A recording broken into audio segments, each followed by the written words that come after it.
पूरे वर्ष में एक दिन ऐसा आता है, मकर राशि में सूर्य प्रवेश करता है तो उसे मकर संक्रांति कहते हैं। हमारा ध्यान दीजिएगा, पूरे वर्ष में एक दिन मकर संक्रांति का।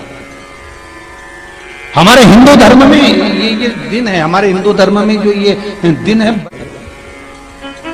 अच्छा, कई लोग कहते हैं कि सूर्य के उत्तरायण का क्रम है, ये क्रम है, ये पूजन का क्रम है, तिल्ली के लड्डू का क्रम है, लड्डू बना लो तिल्ली का, इसका क्रम है। पर अगर स्कंद पुराण उठाओ तो स्कंद पुराण में अगर मकर संक्रांति के क्रम को यदि पढ़ोगे तो मालूम पड़ेगा कि पूरे वर्ष में एक दिन ऐसा था जिस दिन भगवान शिव और नारायण, ये दोनों, इसलिए आज भी हिंदू धर्म में गुड़ के लड्डू तिल्ली के साथ मिलाते हैं। क्यों? उसका कारण कि शंकर और नारायण ये दोनों एक ही दिन, एक ही पल गंगा का स्नान करने के लिए आए। एक ही भगवान शिव, देखिए कितना कितना हमारे हिंदू धर्म में एक एक तिथि का, एक एक बार का एक एक महत्व है, उसको समझिए।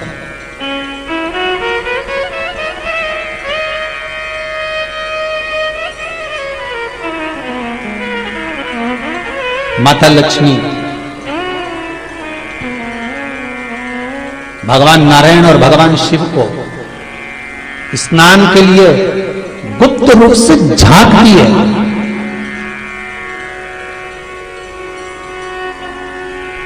तो भगवान विष्णु ने तिरछी दृष्टि में माता लक्ष्मी को देखा, तिरछी दृष्टि। तो माता लक्ष्मी को देखकर भगवान विष्णु शिव जी को देखे तो शंकर भगवान ने कहा, नारायण हमने देख लिया, महारानी लक्ष्मी झांक रही है, हमने वर दे दिया है कि लक्ष्मी का एक नाम गुप्त लक्ष्मी रहेगा, ये छुपी रहेगी। और आज मकर संक्रांति के दिन नारायण और शिव का दर्शन इस लक्ष्मी ने करा है। पर जो गुप्त लक्ष्मी का दान दे देगा उसके घर में कभी कोई बड़ी बीमारी प्रवेश नहीं करेगी। कैंसर जैसा रोग, किडनी और लीवर का रोग नहीं हो सकता। आज भी नियम है कि मकर संक्रांति के दिन एक लड्डू बनाया जाता है गुड़ और तिल्ली का, उसमें 1 का सिक्का, 2 का सिक्का या कोई लक्ष्मी उसमें फंसा दी जाती है और लड्डू को पैक कर कर किसी मंदिर में दान दे दिया जाता है। उसको कहते हैं गुप्त लक्ष्मी, जिससे घर में कोई बड़ी बीमारी प्रवेश न हो। वो केवल मकर संक्रांति को ही होता है। मकर संक्रांति का जो दिवस है वो कोई साधारण नहीं। आप लोग दान करते हो मकर संक्रांति में? कितनी चीजें दान करते हो? और सुहागन माताओं को देते हो ना? क्या देते हो? कितने देते हो? 13, 14 कितने हैं? 14। कौन से पुराण में लिखा है कि 14 चीज देना चाहिए? अरे बोलते जाओ जरा जल्दी जल्दी, बड़ी मुश्किल से तो पकड़ा ही नहीं आते हो तुम शिवरी नारायण वालों। 14 चीजें दान देना है। किस पुराण में लिखा है? कोई तुमसे पूछ सकता है तो महाराज आप कह सकते हो अग्नि पुराण में वर्णन आता है। कौन से पुराण में लिखा है? अग्नि पुराण में लिखा। देवऋषि नारद भगवान विष्णु के पास जाकर पूछते हैं, नारायण कृपा करिए। भगवान विष्णु ने पूछा क्या बात है, बोलिए देवऋषि नारद क्या चाहते, चाहते क्या हो वो बताओ। महाराज हमें इतना सा बता दो, शिव जी के यहां जाते हैं तो पहले उनके द्वारपाल से पूछना पड़ता है अंदर जाने के लिए। ब्रह्मा जी के यहां जाते हैं तो ब्रह्मा जी के द्वारपाल से पूछना पड़ता है। इंद्र के यहां जाते हैं तो इंद्र के द्वारपाल से पूछना पड़ता है।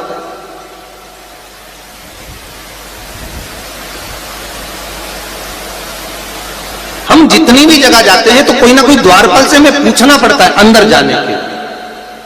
भगवान देवऋषि नारद कह रहे हैं नारायण से कुछ ऐसी कृपा कर दो कि हमें किसी से आज्ञा लेना ही नहीं पड़े। भगवान विष्णु तो उनकी बात को बस थोड़ा सा सुने और अंदर चले गए। नारद जी को लगा हमारा तो कोई जवाब ही नहीं दिया। नारद जी वहीं पर टिक गए, खड़े रहे, नाम जाप करते। विष्णु वापिस आए और देवऋषि नारद से कहा एक काम करो, जब सूर्य मकर में प्रवेश करते हुए उत्तरायण की ओर जावे उस घड़ी उस पल में देवऋषि नारद तुम 14 बार भगवान के नाम का, शिव नाम का दान दे दीजिए। भगवान नारायण के नाम का, राम नाम का, कृष्ण नाम का दान दे दीजिए। अब देखो यहां पर यह नहीं लिखा कि प्लास्टिक का डब्बा दो। समझ लेना जी हो अच्छे से कि लोगों ने दान को कितना भ्रष्ट कर दिया वो बताया जा रहा है। अग्नि पुराण में यह नहीं लिखा कि तुम प्लास्टिक की चाय की चन्नी दो 14, बाल्टी दो 14, या प्लास्टिक का डब्बा दो 14 है। यहां पर यह नहीं लिखा है कुछ भी हो। यहां क्या लिखा अग्नि पुराण में कि मकर संक्रांति के दिन जब सूर्य उत्तरायण भाव में प्रवेश करे, मकर में जावे, उस समय पर देवऋषि नारद तुम्हारे मुख से अगर 14 बार भगवान के नाम का दान 14 जीवों को दे आओगे तो किसी भी देवता के पास जाओगे, तुम्हें परमिशन की जरूरत नहीं पड़ेगी, तुम डायरेक्ट प्रवेश कर जाओगे। डायरेक्ट। अब तुमको अगर वैकुंठ में डायरेक्ट प्रवेश करना हो तो बिना पूछे, तो उसके लिए कहा ही मकर संक्रांति पे दान दो। तो किस चीज का दान देना है महाराज? प्लास्टिक का डब्बा नहीं, बाल्टी नहीं, चन्नी नहीं, फिर किस चीज का नाम? तो कहा अगर देवर्षि नारद आप दान दे रहे हो तो 14 नाम का दान दीजिए। 14 जीवों को नाम का दान दे दो, भगवान के नाम का भजन करो। और अगर संसार के लोग दान दे तो किस चीज का? तो के अन्न से बड़ा कोई दान,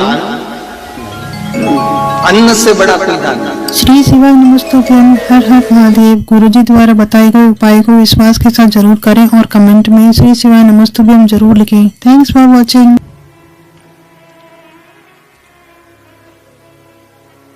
महाराज आज सुंदर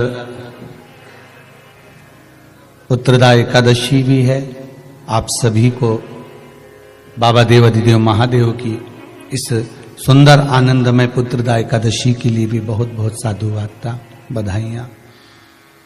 अपने जीवन को सार्थक बनाने का प्रयास करिए, भगवान की भक्ति में डूबने का प्रयास करिए और जितना बन सके उतना भगवान की भक्ति में डूबने का प्रयास करिए। मंगल परिवार, गुप्ता परिवार, ऑस्ट्रेलिया का शर्मा परिवार,